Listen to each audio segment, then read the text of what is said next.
Greetings and salutations, everyone, and happy Halloween. I hope you all are doing well today. Today I have a upload full of terrifying encounters and very compelling video evidence of cryptid existence. Before we get into today's upload, a couple links. As you know, I rely on Patreon, PayPal, and my merch to help the channel to continue to grow and go. The links to Patreon and PayPal are in the description below. My merch is displayed directly under this video in a little icon bar. Also, Dogman, Frightening Encounters, Volume 1 through 3, the audiobook versions. They were written and researched by Tom Lyons, narrated and produced by me, Jeffrey Nadolny. Those audiobooks are available on Audible, Amazon, and iTunes, the links to which are also in the description as well. And last but definitely not least, if you'd really like to help support this channel to continue to grow and go, simply subscribe, click the like button, and please leave a comment. It really does help, and it definitely matters. And now, everyone, I have taken far too much of your time. Let's get on with today's upload, shall we? Today's first encounter. It was about 8:30 p.m. while taking out the trash at work with a co-worker roommate. A large dog approached us. It seemed to be galloping. It wasn't walking normally like an animal should. Despite the many surrounding lights, this dog appeared to be entirely black. It was silhouetted just enough that you could see its muscle definition. You could see a slight reflection in its eyes. It seemed to lack a shadow. My roommate and I both expressed having different experiences and visions of the dog. When I initially saw the dog, I interacted saying, "Aw, dog."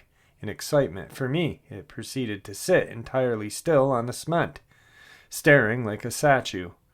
What I saw was fluffy, large, black dog, lazy ears, similar to a Newfoundland. My roommate expresses seeing a dog as large, very muscular, aggressive-looking black dog that stood rigid the entire time, staring like it wanted to attack. It was short-haired, muscled, and had pointed ears. I jokingly stated the dog looked like a skinwalker, not really anticipating that anything could happen. Then we immediately felt a wake of dread fall over us. Something was wrong. We both saw this dog's jaw open, almost as if it was about to bark. We heard a distant yet extremely clear, high-pitched "come over here." The dog immediately turned to take off. We turned around the corner. The creature was unreasonably far up the road for such a short period of time that it was not being observed. It was wobbling, crossing its paws, walking oddly. When it turned left around the corner, it seemed to nearly stand on its hind legs, walking on two legs just before passing around out of sight. The rest of the night was just as interesting. We had trouble with certain objects in slightly moving places, nudging a bit, settling. It quickly became more aggressive. But then, just as we were about to leave, we heard a loud and persistent knocking coming from the front of the store. We quickly went to our cars. On the drive home, I tried to blast music and ignore what I had seen. I heard whispering coming from my back seat. I couldn't quite make out any words. It just sounded like whistling almost. But get this, I saw a random antique clawfoot bathtub on the left side of the road in a field. It was certainly not there the day before, or even in the morning drive there. The kicker, I was watching the sidelines of the road for animals, and I most certainly saw a buck. He was leaping out in front of the road a good 50 feet ahead. I slammed on my brakes, but when I got closer, it was merely a bush. Perhaps I was just paranoid, but this was all very concerning. Definitely a creepy experience to start Halloween off with. I mean, you're with your buddy, you're taking out the trash, and you see this very black dog coming at you, large black dog. Yet you both perceive it differently. The only thing is when it leaves, you both definitely see it running bipedally. Wow, that is very strange. Anyway, on to today's first video clip. It actually comes from upstate New York. A guy is having some issues around his land, and his dog starts to just go chaotic. While he's at the other side of the property with a flashlight, you can see the dog in the screen. It'll be right at the very bottom of the video clip. And to the right-hand side, you'll see a light kind of flash periodically. That's the homeowner with the flashlight looking around, trying to figure out what his dog's going nuts over. And then, coming from left to right, you see this black, kind of grayish shadow of a creature with glowing eyes run across his yard. Wow. Check it out.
Definitely a very creepy video when you know what's going on.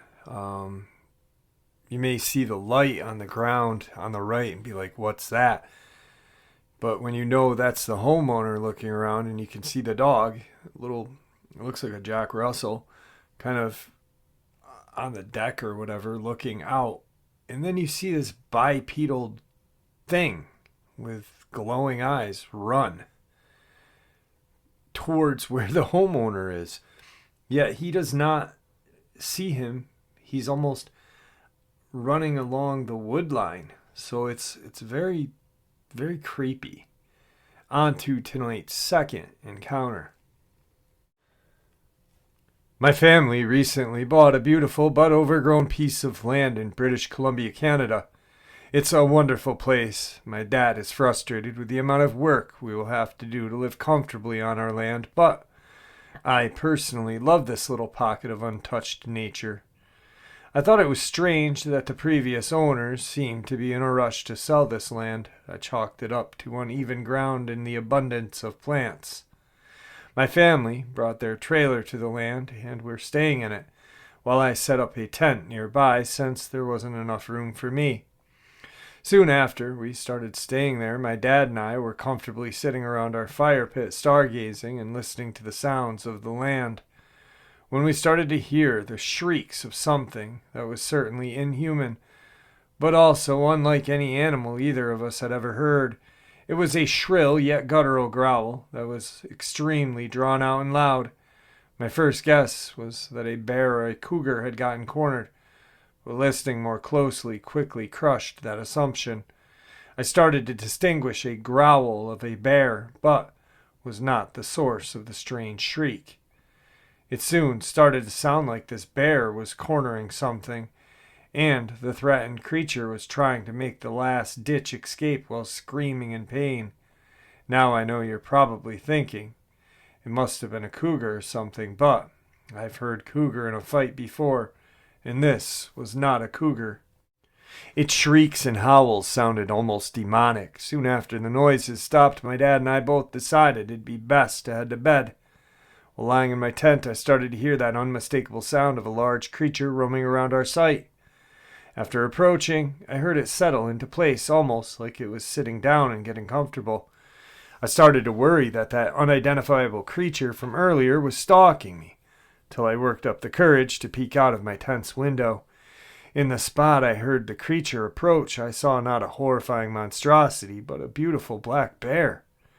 I would normally be afraid upon seeing this, except I made eye contact with the bear and felt an overwhelming sense of safety. I know it sounds crazy, but it almost felt like the bear was watching over us, protecting us from something.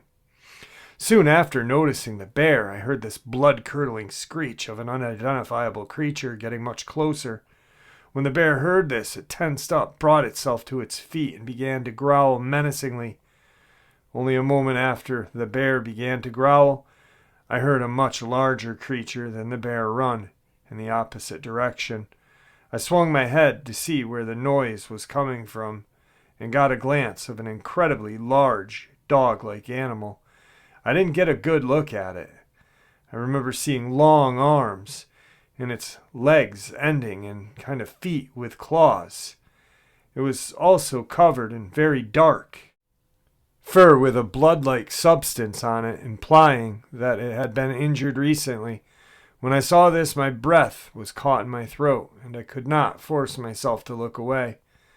I saw the trees sway and break where it was running, and then it stopped a far distance from our land and let out one more shriek.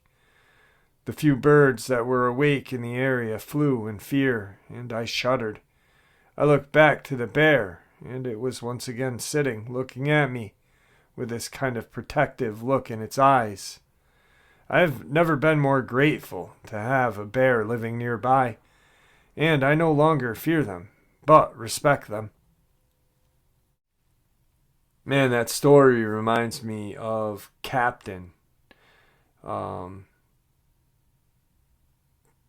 That the bear was named Captain, and it fought off this Dogman to keep this family safe.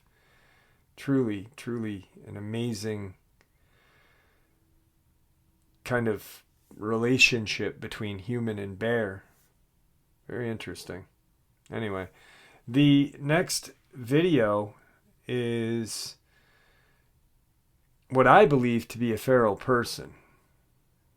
Some may say crawler or whatnot, but this thing, when it's running, you can make out pieces of, it is kind of flailing its arms like a video clip that crawler does when it's running. But this just doesn't feel like a crawler to me. Check it out and you guys decide.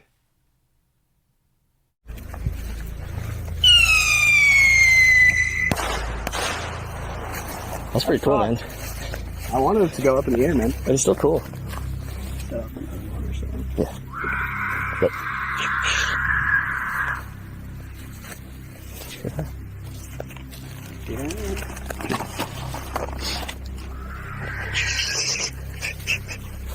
Did you hear that? Yeah, you go first. Oh, farm animal.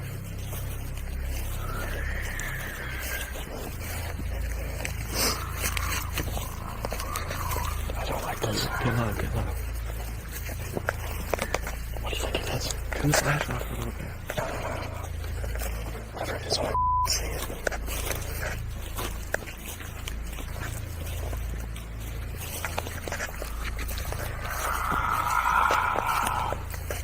What is that? Should I throw firework at it?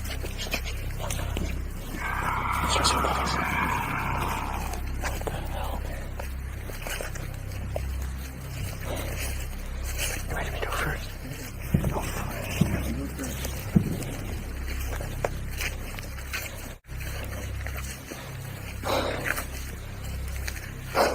You know what I mean? is that? Do you hear that? Do you hear that? What is that? Dude, what is that? Dude, we just get the hell out of here. Go get it. I'm not getting near that. I'm not getting near that. Dude, we gotta get the hell out of here. Throw a firework at it? No. Run. Dude, what? Is it still there? Uh-oh. Uh-oh. Uh-uh. Uh-uh. Go! No! Run! Run!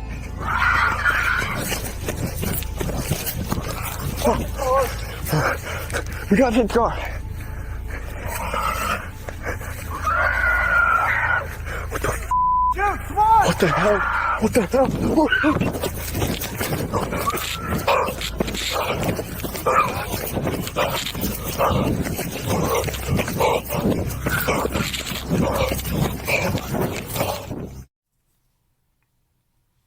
Man, that is just absolutely strange. The shrieks are terrifying, and then seeing this creature is even more terrifying. And just because the word feral human or feral person or human is attached to the word feral does not make them human at all. They are the least thing of a human.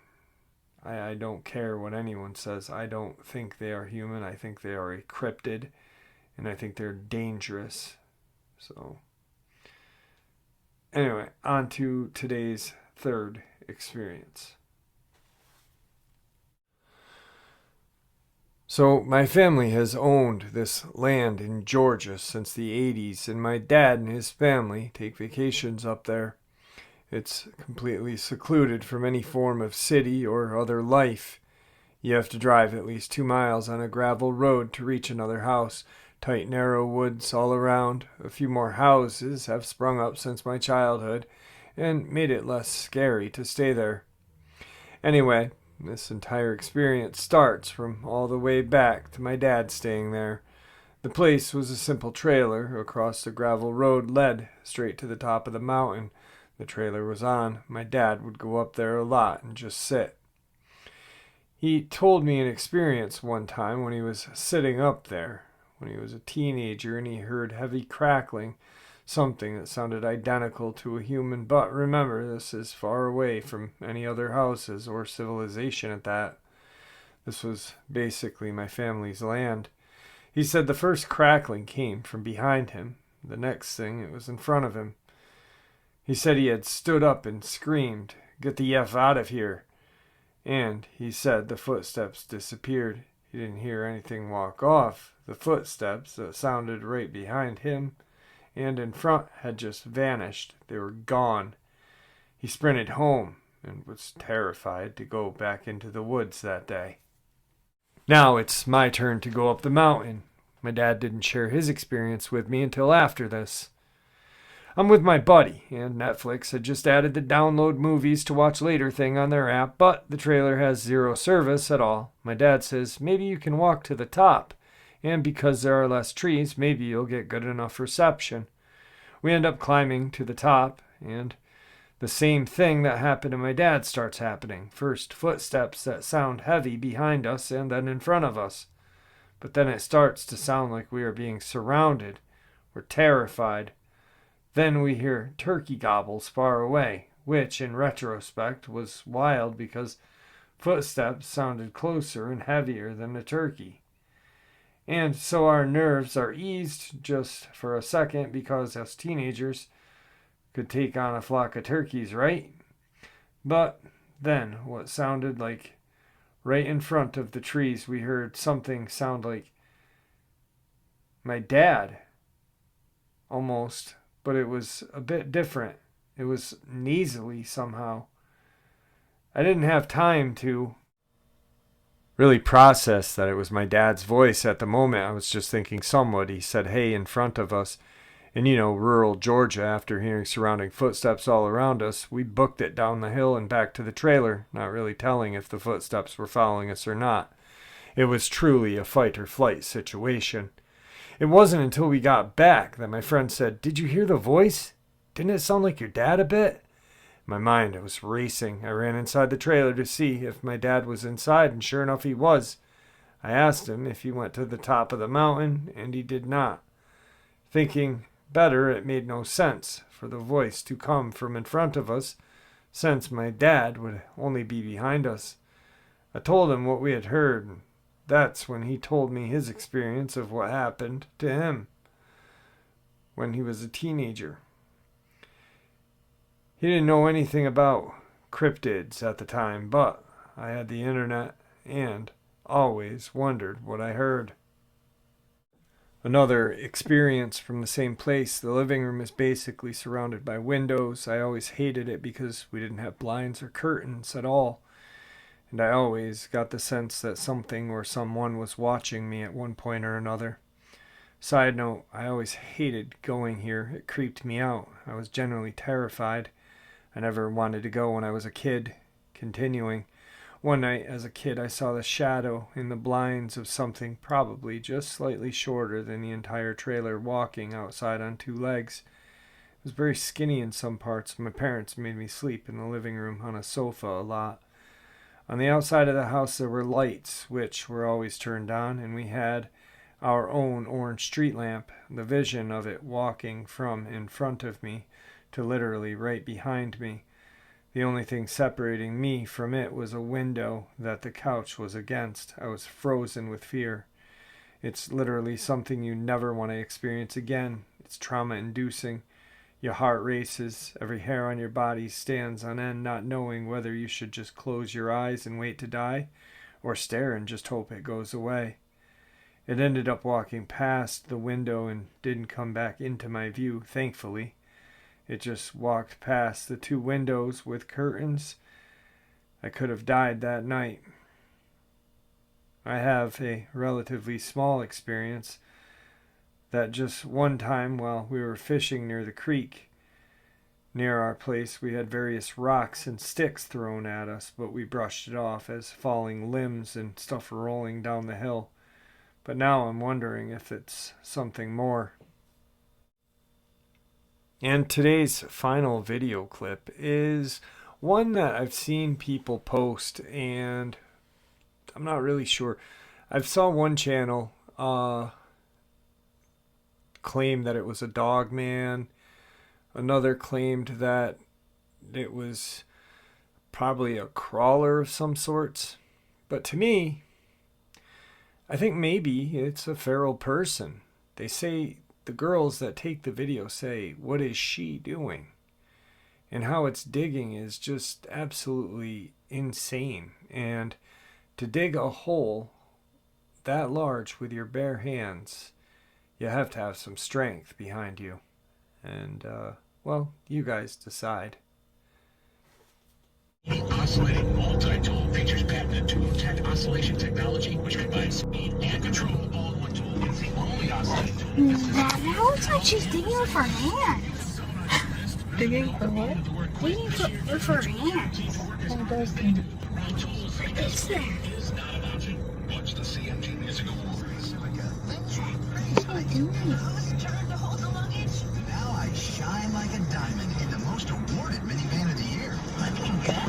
I also struggle with parallel park now minivan. But thanks to the available parallel and perpendicular park assist system, Super weird.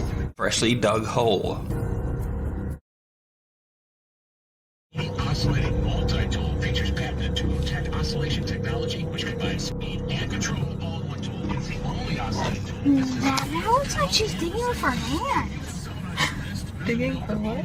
Digging with her hands. What does it? What is that? Is not an option. Watch the CMG Music Awards. What are you doing? Now I shine like a diamond in the most awarded minivan of the year. Looking good. I also struggle with parallel park now minivan.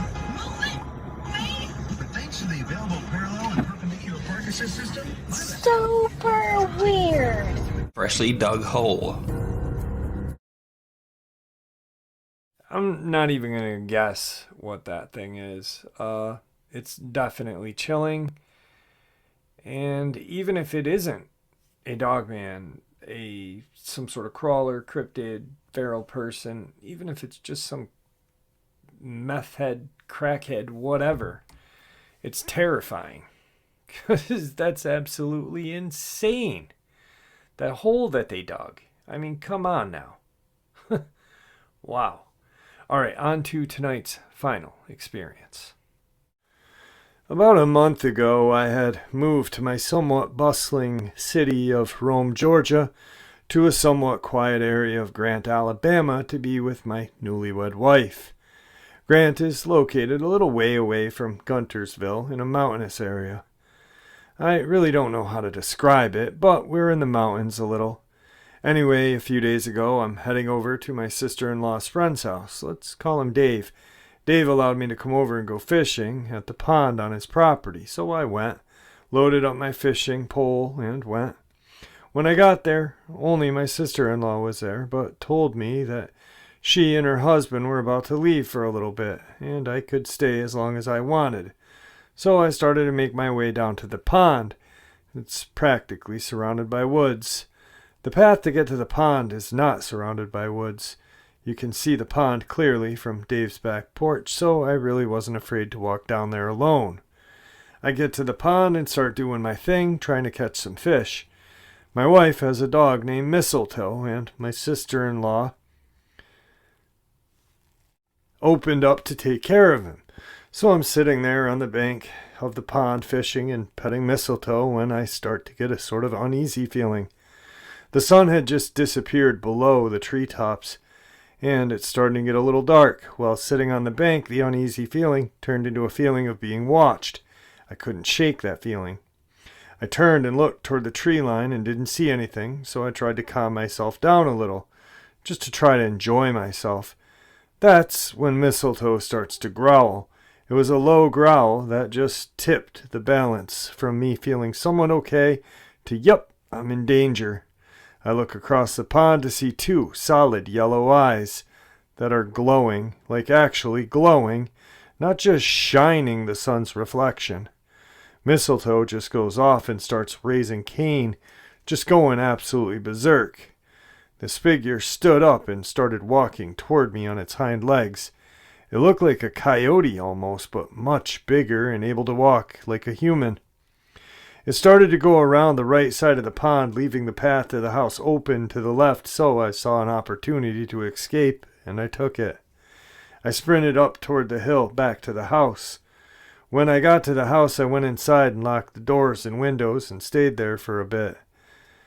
I sometimes went to the window to look outside, but every time I did, I could see it, and it appeared to be looking dead at me. Realizing I had my gun in my car, I decided to make a mad dash for my car. If it came at me and I wasn't able to escape, I was going down with a fight. So I mustered up the courage and ran to the car. I had made it to my car and immediately reached under the driver's seat and pulled out my gun and cocked it. And then I noticed that this thing was looking around one corner of the house. I didn't decide to wait any longer and threw the car in reverse, backed it out of there as fast as I could. Like I said in the experience, it had yellow glowing eyes and looked almost exactly like a coyote, except it was walking on its hind legs. It appeared to be 8 or 9 feet, extremely matted fur like it had been rolling in the mud. I have no idea if this is a Dogman or something else. Alright, my friends, this is the end of today's first part of the Halloween adventure. And with that, I want to thank you all for all your support. Oh yeah. I got an interesting message today from a person who I will keep anonymous until I talk to him again. We just quickly emailed each other, very briefly. But I guess he was at the Paracon, and he had reached out to Corey, the owner or former owner of the Conjuring House, and told him what had happened, and that I just, I don't know, kind of, it didn't really bum me out. It was just more or less, I wasn't upset that this guy didn't act like he was my best friend. I was upset that he has a persona that he puts on, you know. I feel like, you know, we're just investigators, researchers, people on YouTube. We're not famous. We're not anything special. We're just like everyone else, man. I don't, and I probably never will, you know, be this huge YouTuber. But if I ever became one, I would never just dismiss people. And that's not the goal. My goal is just to do what I do. Have fun, educate myself, educate people. But anyway, this person really is deep in the paranormal community. And I felt honored that he even reached out to me and talked to me. And it really made my day. So hopefully he reads my next email. Maybe I can do an interview with him, and maybe I can get an autographed copy of his book, man. I love having autographed copies of paranormal books. It's just, I don't know. For me, it's a weird, I guess, collection, fetish, whatever. I don't even know the word. But anyway, I'll see you guys in a little bit for the rest of the Halloween adventures today. Oh, I didn't forget. May the Great Spirit watch over us all, and may He guide us down that path that we call life. Stay safe, everyone.